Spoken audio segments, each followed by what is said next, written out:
stood outside the bathroom with Justice and Chief Ainsley Burroughs, Coco pulled up in her little red Golf, screeching to a gravel-spitting halt.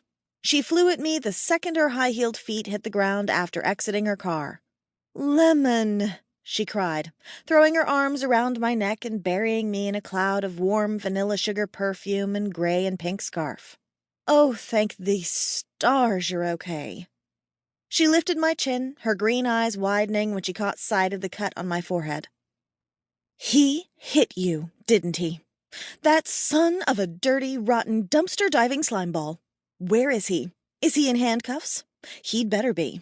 Oh, you can bet I'm going to let him have a good look at my fist just before Coco!" I gripped her shoulders and looked at her through the film of light rain that had begun to fall. "Easy, Holyfield. There is no murderer.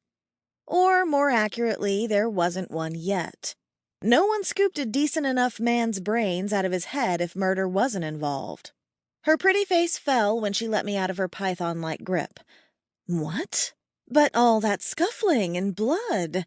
And you used code word Twizzlers, Lemon. You scared the ever-loving stuffing out of me. Why would you let me get all worked up like that?" Coco never realized until much later that the working up she was talking about was almost always a solo effort. I admit, sometimes I can go along for one of her Mad Hatter rides, but today wasn't one of them. "Coco, listen carefully. There was never a murderer. Not in the bathroom with me, anyway. All that scuffling was just me chasing after Jessica Fletcher because she was throwing toilet paper around like confetti," I said, and explained what happened. "Anyway, I'm fine. But Myron? He's not so fine." My stomach lurched again, thinking about poor Myron. Okay, sure, he was a lying, cheating cheat, if you listen to one May Layne, a.k.a. my mother, by the by, and I'd agree, he'd done her so wrong. But he'd been a nice enough cheat, and he certainly didn't deserve to end up dead. Coco gave a quick glance at the doorway of the bathroom and visibly gulped, wrapping her arm around my shoulders and turning me away. Soggy toilet paper was strewn from one end of the sidewalk to the other as the police combed the area where Myron still lay. Some of the officers had moved to the thickly wooded area hugging either side of our station, searching for evidence in Myron's car parked just at the end of the station's driveway, their voices muffled. I couldn't believe I'd missed seeing his car, but I guess I wasn't paying much attention so early in the morning.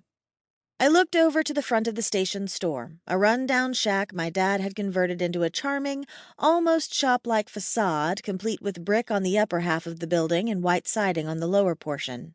Add in a matching white picket fence under the quaint window by the cash register where tulips and daffodils would bloom in the spring and mums with heads the size of a newborn baby's fists would sprout in the fall, and you had my mother's version of what essentially is a gas station with some sundries and such and awesome brisket and smoked catfish. But Mom, a gardener at heart, insisted that small bit of flowers below the window gave the place a charming accent, making it look less like a convenience store and more like a place someone truly cared about. I took a deep breath as more of the local PD poked about the pumps in the middle of the parking lot, sitting between the station and the road. Some had even ventured as far back as our completely renovated Victorian house, located 400 or 500 feet behind the store. The smoke from the smokers under the portico at the back of the store wafted upward in thin tendrils into the darkening skies, making me long to be inside mixing spices together, just doing something menial and normal. I hoped the police didn't disturb the koi pond, the pond I'd give my eye teeth to be sitting by, mulling over this morning's tragic events. Coco shivered, tucking her scarf under her chin. "Do they know what happened to him yet? Why the heck was Myron in the gas station in the first place?" "Oh, you don't think he was—" She wiggled her eyebrows. "Visiting your mom behind Fabrizia's back, do you? You know, maybe he found out his svelte, super young Latvian bride wasn't all she claimed to be. The grass wasn't really greener and so on."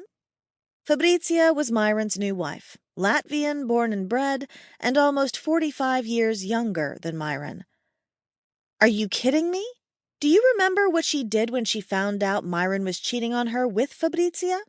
She launched his DVDs out the window of the house like flying saucers and shot them with my dad's shotgun like shooting skeet. She threatened to—" I stopped short.